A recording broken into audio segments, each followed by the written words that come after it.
Hi, everyone. I want to keep this short. You all know about the great products here at Old Time Radio DVD. Well, now's the time to purchase. Why now? Just can't afford to keep on doing this forever for free. So go to oldtimeradiodvd.com. Take advantage of our great pricing.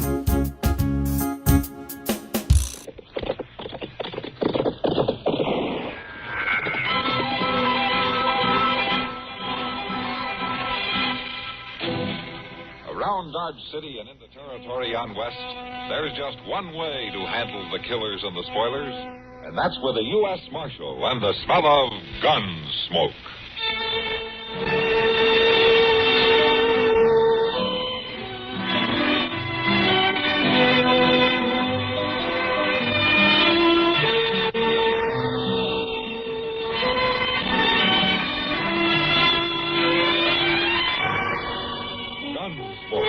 Starring William Conrad, the story of the violence that moved west with young America, and the story of a man who moved with it.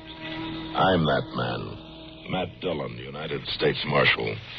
The first man they look for and the last they want to meet. It's a chancy job, and it makes a man watchful and a little lonely.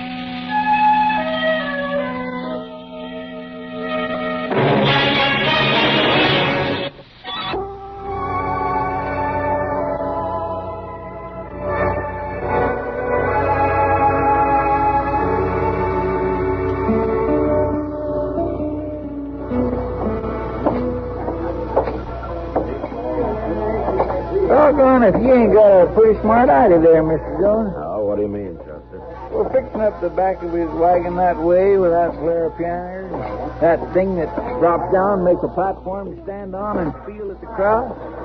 That took some thinking to do, to think of that. Well, you better go on thinking to figure out some new place to set it up. I don't want nobody to miss this. He's about to start his selling talk. Yeah. Oh, we'll wait till he finishes.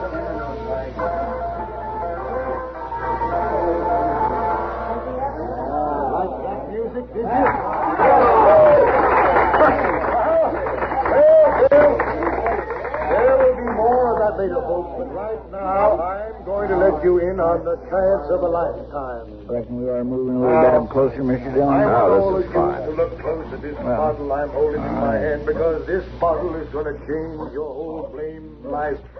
For every single one of you, you're asking me why. And I'm going to tell you why. I didn't hear nobody Every asking. one of these bottles is filled right up to the cork with old Dr. Walker's muscle, bone, blood, and nerve tonic. And if there's a man, a woman, or a child here that ain't ever heard of old Dr. Walker's muscle, bone, blood, and nerve tonic, let him speak right up now and display his ignorance. You heard of it, Chester? Well, Tonight, you good people of Dodge City, opportunity is yours.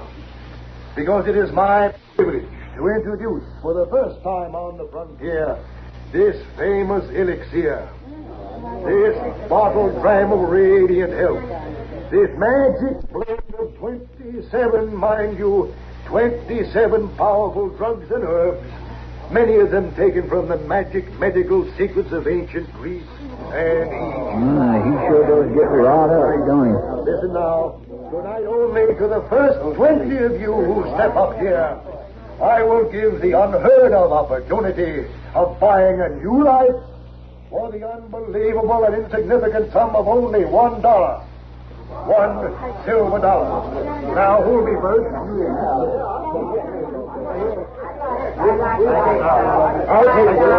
You gonna tell him now, Mr. Jones? No, wait till he finishes with his customers here. Well, Mr.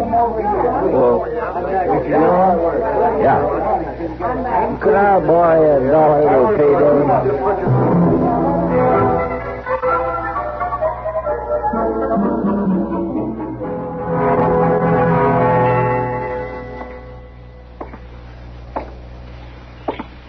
And howdy there. Just a minute, sir. I have to get you a bottle out of the wagon. No, I'm not a customer. My name's Dillon, Matt Dillon. I'm a U.S. Marshal here in Dodge. Oh, I see. Well, it's the law, Meg. Oh. My name is Hart Finney, Marshal. Meg, this is Marshal Dillon. This is my wife. Pleased to meet you, man. What do you want with us? Now, Meg. Marshal, I know how some of these Tomix people sell are, but this one of mine is different. I'll swear to that. Well, that's not quite what I mean. I had bad health, Marshal. That's why we had to leave Virginia and take up this kind of work. Live out in the open, the doctor said. And I'll tell you, I've been taking this tonic myself regular. And it helps, too. I feel a dang sight better than I ever did. Well, I'm glad to hear that, Mr. And the Fenny. price ain't out of line either. It costs me 60 cents a bottle cash, laid down in Kansas City. And if that's out of... Wait just a minute, Mr. Fenny. I'm not here because of this medicine you're selling. It's the spot that you picked to sell it on. This place? Mm-hmm. What's the matter with it? It's common-held land, ain't it? No, it belongs to a man named Grant Medford, a saloon keeper here in Dodge. But I asked a couple of people, and they said it was public. There's even a well on it, everybody. Well, I know. People have gotten kind of into the habit of thinking of it as public property, but it isn't. Grant Medford took it up under the Homestead Act quite a few years back. He just hasn't gotten around to proving it up yet. Oh. But now he's aiming to. Is that it? All of a sudden? Right this week? Well, I wouldn't know. He's still got a right to keep trespassers off, though. So he's filed a legal complaint, Mr. Fenny. Oh, it ain't like I was hurting the property, none, Marshal, and I'm only going to be here less than a week just till my stock is gone. I got no choice, Mr. Fenny. I got to serve this notice on you. It's the only vacant ground around that's close to the saloons and eating places where a lot of people come by. I'm sorry.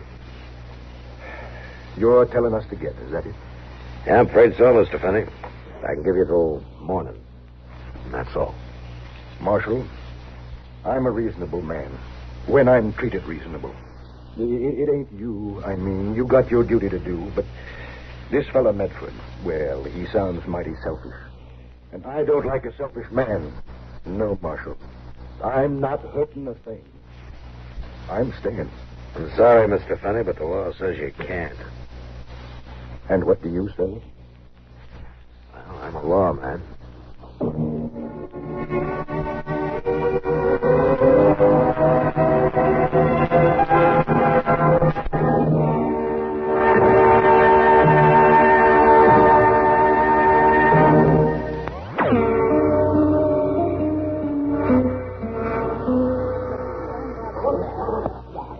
Let me have a refill of that rye whiskey there, Kitty. This one? Yeah. Why don't you just set it here on the bar? Sure. Why not?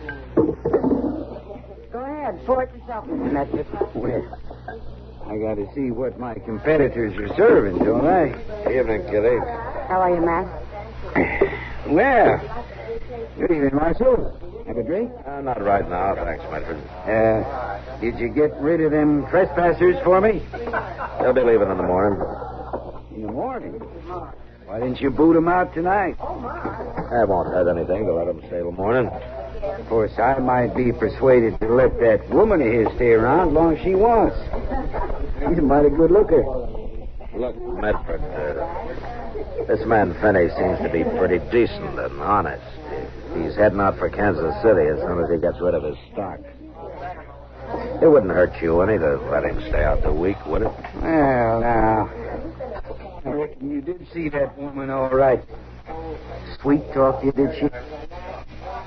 That's enough, Medford. Marshal, I signed a trespassing complaint. Ain't that right? Yeah, you did. Well, then why don't you just go serve it? You're always talking so all-fired holy about upholding the law. It's been served, Medford, and I was just trying to give you a chance to do something for somebody for once in your life. You get them two out of there, Marshal. And if you ain't man enough, then me and the boys will come around and do it for you. You and your boys poke your noses into my business, and I'll knock your heads together. Is that clear? I have nothing more to say to you. Wait a minute, Mr. Medford. You owe me $1 for those drinks. $1? Well, at my place, you can get 4 drinks for $1. Sure, but we buy our liquor. We don't make it in the back room. Nah.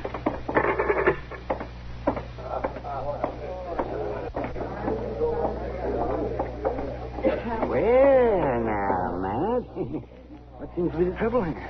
You ought to know, Doc. You and Chester have been standing there hanging on every word, flapping your ears like a pair of jackasses. Oh, now, don't you go taking it out on us just because you're riled up at Grant Medford.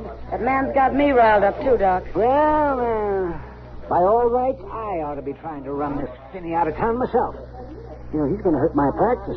If that stuff makes everybody as healthy as he claims it will. I noticed you bought a bottle from him yourself, Doc. I did. Oh, yes, of course. Yes. Well, like I was saying to Chester, I wanted to find out what was in it, you understand. See if it was harmful or not, that's all. If you ask me, it ain't nothing harmful about it. I bought myself 2 pints of it. Oh, yes, you drink anything as long as they put it up in a bottle. Just the same, Doc, it's got a mighty pleasant taste to it. It ought to. It's 20% alcohol. See, Matt, Grant Medford's a cheap, crooked skinflint. And everybody in town knows it. Now then, why don't you just tear up that warrant and forget about it? I can't do that, Doc. The Finneys will have to pull out first thing in the morning.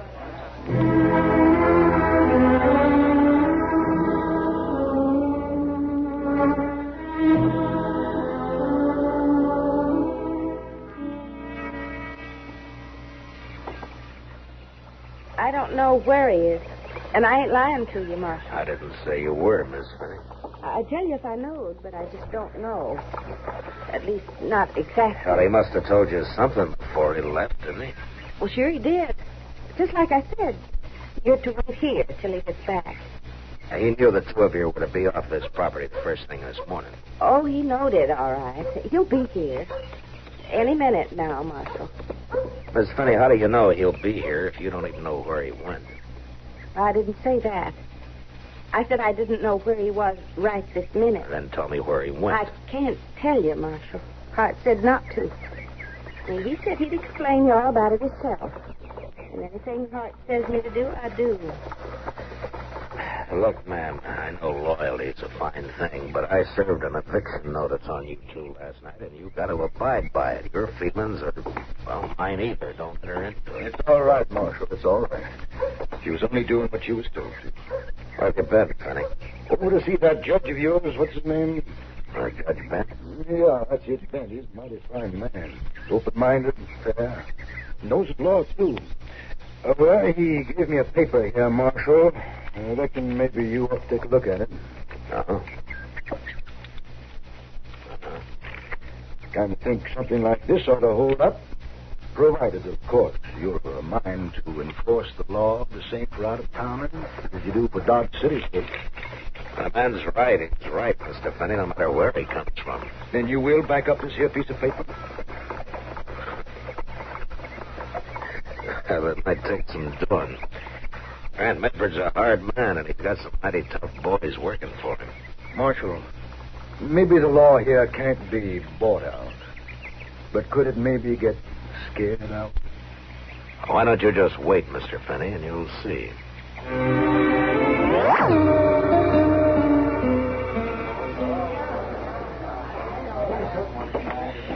No, I don't see none of Medford's boys in that crowd, Mr. Dillon.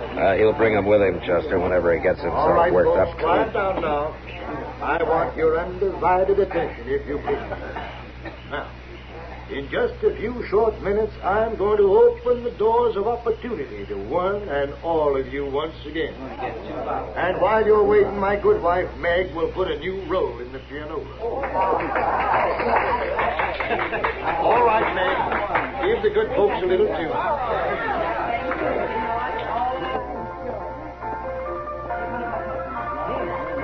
Hello, Matt. Chester? Doc. You brought yourself a little extra help. Grant Medford will have 8 or 10 men with him. I told him the same thing, Now, you're almost right, Doc. He's got 9 men with him. Huh? What do you fancy, sir? Yes, by golly. There they come. Marshal. He's coming down the street there. I figured I'd better strap my gun on and come down here and help you. You can unstrap it, Mr. Finney, and get back over to that wagon and run your show. I ain't never asked another man to fight my battles yet, Marshal. In this case, it's the law fighting them. Go on now. You get into this with a gun in your belt, it's the same as asking for a shooting, so you stay out of it. All right, Marshal. Come on, Chester. We'll walk out to the street and meet him. Yes, sir. Matt. You stay out of it, too, Doc. I will in the pig's eye. Old Medford looks mighty upset, Mr. Dillon. Well, I imagine he is. He's had all day to get that way. What's the meaning of this, Marshal? All right, that's far enough, you men. How come you ain't enforced that warrant, Marshal? How come you didn't kick these trespassers off my property? I'm afraid it'd be against the law, Medford. Against the law? It turns out it's not your property after all. What are you talking about? The fact that Hart Finney and Judge Bent put their heads together this morning and came up with a writ of injunction. Here, you can take a look at it if you want. Seems this ground's public domain. What kind of finagling you trying to pull off? I took up this land 8 years ago. That's right, Medford. But you didn't build on it and you didn't prove it up. And according to Judge Bent, unimproved land that's left open to public use without protest for 5 years or more reverts to public domain. Judge Bent's out of his mind. That well over there has been used by everybody in town for the last 6 years. And Judge Bent figures that's plenty of public use to wipe out your claim to the title. You hear that, boy? Shyster Carnival Barker turns out to be a squatter. A low-down land grabber. Now, wait a minute, Medford. Finney hasn't grabbed anything. Now he's got the law stringing along with him. Boys, maybe. Or perhaps he got that pretty-faced wife of his to sweet-talk the Marshal. Now, I warned you about that once, Medford. All right, come on, get up. You're not hurt that bad. Sure, Marshal. I talk big, too. I was a gunslinger, talking to a businessman I knew couldn't begin to outdraw me. Uh-huh. You got some kind of suggestion you want to make? Sure. Sure, you take off that gun. I'll break you in two. Chester. Yes, sir? First one of Medford's men that makes a move, blow a hole in him with that shotgun. Yes, sir, Mr. Dill. Here, Doc. Hold my gun belt with you. I sure will, man. All right, Mr. Medford. Start breaking. I'm ready. I've been waiting for a chance like this. Watch out for his spurs, man. That's it. Good. You ain't broken anything yet but a handful of your own.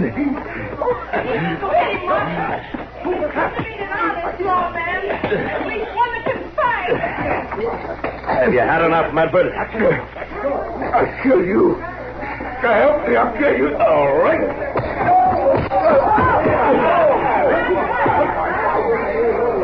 All right. All right. You men who work for him. Any of you want to take up where he left off? Then pack him down the street and soak him in that horse trough. He can't lie here all night. Go on.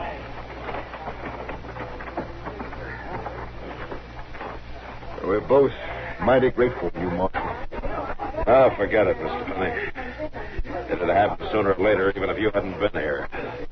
He's had it coming for a long time. He certainly has, Matt, and you gave it to him. Good. You know, Mr. Finney, you better grab onto this crowd and sell them some tonic before they start drifting away. My golly, you're right. Thanks again, Marshal. All right, folks. Gather in close now. Here's the big chance you've all been waiting for. Move up, please.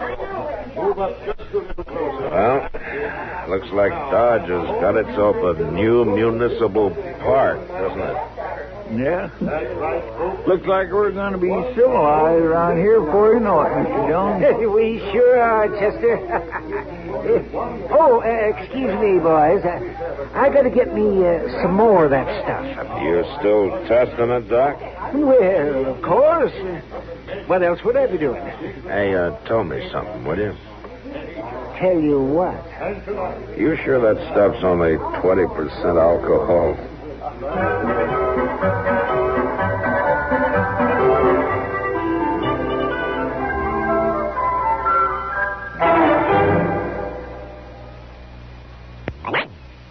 George.